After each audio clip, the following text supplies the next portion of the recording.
Hello, dear friends. Welcome back to Grandma Lily English. Summer evenings like this one are my favorite kind of evenings. The air is warm, the garden is quiet, and my lemonade is right here beside me.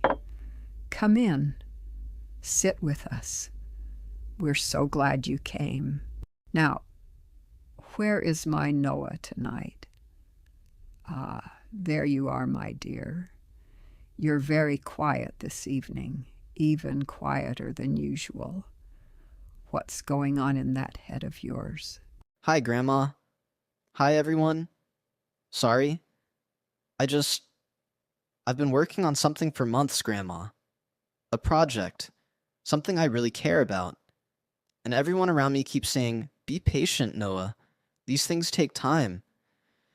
But I'm so tired of waiting. Why does everything good take so long? Why can't things just happen? Noah, my dear. Do you know what the most misunderstood word in the English language is? Not love, not success. It's patience. Most people think patience means waiting, but it doesn't.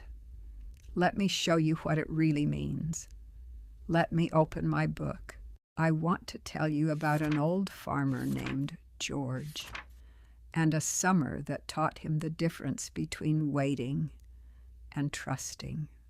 The farmer who waited. Once upon a time, in a wide golden valley surrounded by hills, there lived an old farmer named George. George had been farming the same land for 40 years. He knew every corner of his fields. He knew the smell of the soil before rain. He knew which direction the wind came from when a storm was approaching. He knew his land, the way you know an old friend. Now George had a neighbor, a young farmer named Marcus. Marcus was ambitious, energetic, full of ideas. And one spring, Marcus decided he was going to grow the finest wheat the valley had ever seen. Grandma, what does ambitious mean? Ambitious, A-M-B-I-T-I-O-U-S. It means having a strong desire to achieve something great. Someone who is ambitious doesn't just dream. They push hard to make things happen. It's usually a positive quality, my dear. But like all good things, it needs a partner, and that partner is patience.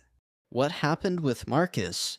Marcus planted his wheat early, much earlier than the other farmers. He thought, if I start sooner, I'll finish sooner. I'll have more wheat than anyone. George watched quietly from across the fence. He said nothing. He simply waited. 2 weeks later, a late frost came through the valley. Just one cold night, but it was enough. Marcus's young wheat, barely out of the ground, was destroyed completely. Every single plant.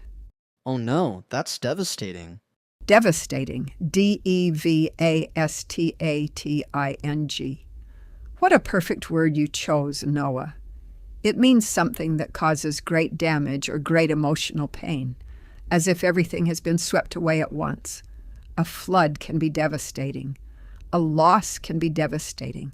And for Marcus that morning, standing in his empty field, yes, it was devastating. What did George do? George walked over to Marcus. He didn't say, "I told you so." He didn't lecture him. He simply put a hand on his shoulder and said, "Come, have some tea. Then we'll talk about what comes next." That afternoon, George explained something he had learned in 40 years of farming. The land has its own timing, Marcus.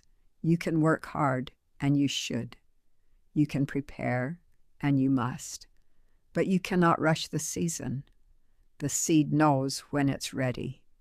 Your job is not to hurry it.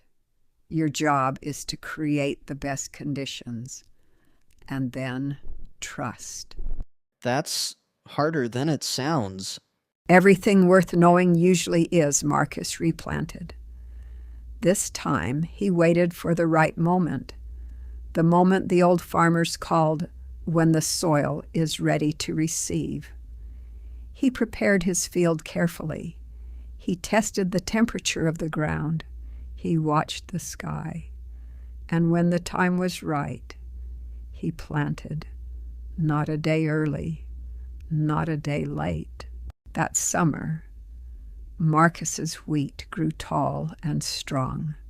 The golden stalks reached up toward the sun like they were grateful to be alive. At harvest time, his wheat was the finest in the valley, not because he had worked harder than anyone else, but because he had worked at the right time. Grandma, harvest time. Is that when farmers collect their crops? Exactly right, my dear. Harvest, Harvest, is the time when crops are gathered after months of growing. But the word harvest is beautiful because we use it for life too, not just farming. When your hard work finally pays off, when you collect the results of everything you've put in, that is your harvest.